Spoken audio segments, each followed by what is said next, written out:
Welcome back to Building Character, where we figure out how to play as your favorite fictional characters in Dungeons & Dragons. Join the Patreon to support the show, and make sure you subscribe for affordable healthcare next time you play. Maybe. Today we're building the Repoman from the Genetic Opera, also known as the Legal Repo Assassin or Nathan. Let's go with Repo, man. Actually, that's a way better name.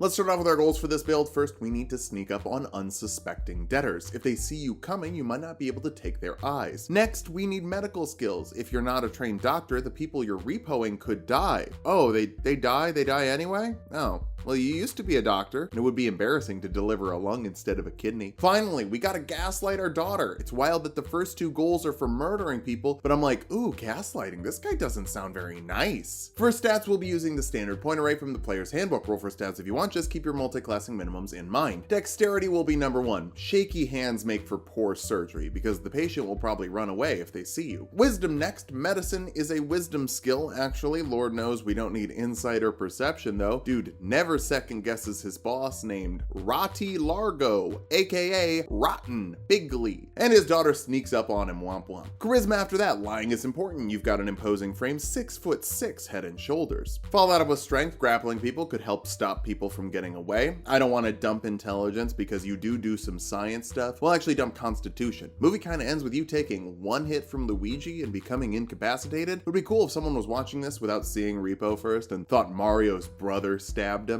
The Repoman is just that, a repo, or a man, a human variant that human for the skill expert feat to get +1 to your wisdom, another skill like medicine, and expertise in a skill like, hey, why not medicine? It'll double your proficiency bonus with medicine checks. Get used to expertise skills, cause oh god, we're gonna have a lot of that. Bump your dexterity and charisma with your 2 free points, take sleight of hand for your skill of choice, and build your own background for performance and investigation. Gotta sing in a musical about finding people to cut their organs out, and gotta find people to cut their organs out. Rogues would be good at that, giving you 4 skills from the rogue list, like stealth, intimidation, athletics, and deception. Have to pick a favorite child here, good thing we only have 1. Deception and stealth should help us lie to them and slip out of the house to do murder stuff. That murder stuff gets easier with sneak attack, letting you add a d6 of damage to attacks you make with a finesse or ranged weapon when you have advantage on the attack. Stay in the shadows, then jump down, and now your scalpel hits like a longsword. Second level rogues get cunning action, letting you dash, disengage, or hide as a bonus action on your turn. Imagine someone had a surgery for cheetah legs and you need to repo those. Well, you're glad you're fast now. Third level rogues can choose a roguish archetype, and since Medic Rogue is homebrew from Morier, I can't use it. Thankfully, you're the Legal Repo Assassin, and Assassin fits your skills pretty well. With Assassinate, any attack you make against a surprised creature is an automatic critical hit. It just sort of is a one-hit scenario with you most of the time. And that sneak attack bumps up to 2d6 or 4d6 when you assassinate. You can also use steady aim to give yourself advantage on an attack when you haven't moved in that turn as a bonus action. Should make surgery go faster, although you'll also just have advantage because they're restrained. Hey, you also get poison supplies to poison all the evil Largos. Wait, why are you poisoning your daughter? What is wrong with you, dude? 4th level rogues get our first ability score improvement. Let's start working on that dexterity first. Stealth is probably more important to your job than medicine, unfortunately. Oh, and finding people. So let's jump over to Ranger for another skill like survival. Candy gives you expertise in another skill like survival. Hey, we just got that. You also get a favorite enemy. You have advantage on tracking. Humanoids are probably what you're stealing organs from, and you can choose 2 types of humanoids. Maybe in your game, you're also gonna take the organs from dragons? That'd be pretty cool. Second level rangers can choose a fighting style. Dueling adds 2 to the damage of attacks made with a weapon you're holding in one hand. Try to 2-hand a scalpel. Really, do it. You can't. There's also some spells from the ranger list. Hunter's Mark lets you pick a creature to have advantage on tracking for the next hour, and you deal a d6 of extra damage to them with all of your weapon attacks. Don't even need advantage. It's like an extra level of sneak attack for free. And hey, you know what? Cure Wounds. It deals 1d8 plus your wisdom modifier to a creature you touch as a bonus action. I think the cure you made for Marnie was gonna work before Roddy swapped in the poison. 3rd level rangers can choose a conclave. We'll go for Gloomstalker, making you a dread ambusher to add your wisdom modifier to your initiative rolls. Your walking speed is 10 feet faster on your first turn of combat, and you can make another weapon attack as part of your action, which will deal an extra d8 of damage. Pretty easy. You hit the baddies, they hit the floor. Or not baddies, delinquent borrowers, surgeon addicts. I think they're actually just hooked on the morphine or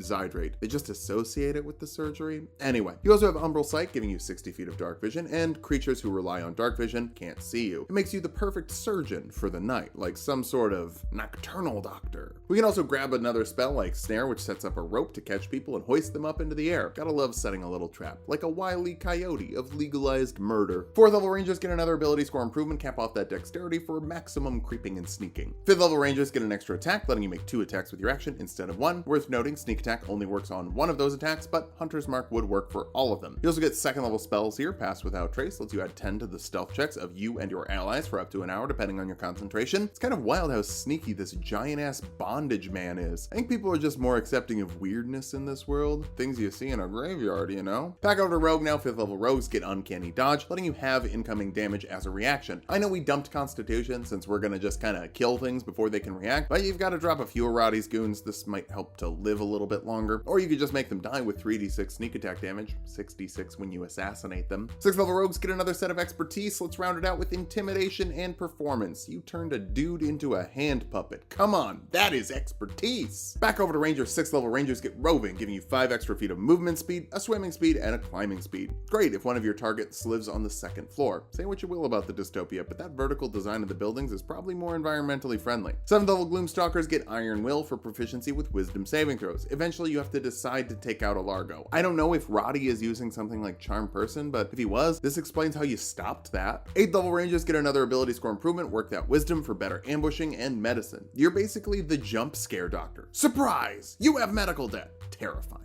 9th level Rangers can learn 3rd level Ranger spells. Non-detection makes a creature or space immune to surveillance from divination magic. Surely Shiloh would never leave her room to hunt bugs. She's 16 and has no agency. That's not going to change. 10th level Rangers get Nature's Veil, a great sneaking ability, letting you turn invisible as a bonus action a number of times equal to your proficiency bonus. Maybe you use it to get in and start stabbing, or maybe you use it to get away with a backpack full of spleens. 11th level Gloomstalkers get much more consistent at stabbing with Stalker's Flurry. If you miss an attack once per turn, you can make another attack to try and hit. No limit to this. Do it as much as you want. Or once per turn, but like you don't run out of those turns. Does that make sense? 12 level Rangers get another ability score improvement. Keep working that wisdom modifier. We can't max it out, but 6 expertise skills, that's gonna help. 13th level Rangers can learn 4th level spells. Locate Creature lets you locate a specific creature within 1,000 feet of you, and if they're moving, you know what direction they're moving in. I'm pretty sure you're one of many Repo men just because, like, you have to be, right? The movie makes it kind of seem like you're the only one. Like, your backstory is so heavily tied to Roddy. Is he blackmailing every former mistress's new lover to do Repo stuff? If you're doing it on your own, you gotta work fast. There's only so much knight to surgeon during. Our capstone is the 14th level of Ranger for Vanish, letting you hide as a bonus action.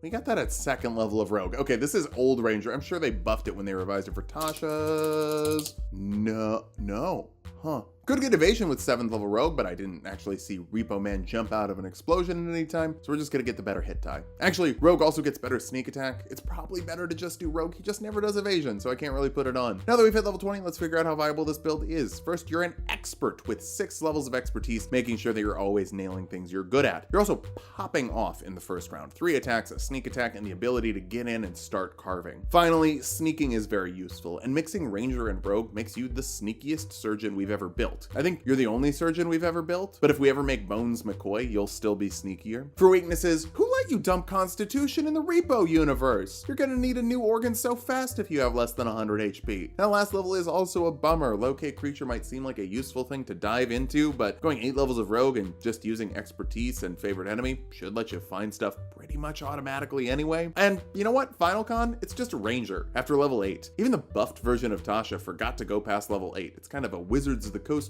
tradition to just ignore late game abilities. It would be better to just focus on Rogue, get reliable talent, and another ability score improvement. But hey, if you're only making good decisions, you're not playing the Repo Man. Be the saddest, daddest, knightest surgeon and carve some chumps up. Maybe just roll an insight check every now and then. For whatever reason, I think your boss who owns the organ harvest business might be up to no good. Thanks for watching. If you liked the video, subscribe for more. It helps the channel keep going. Join the Patreon if you want to support us further, and check out Tulok and Mago for some more Tulok fun.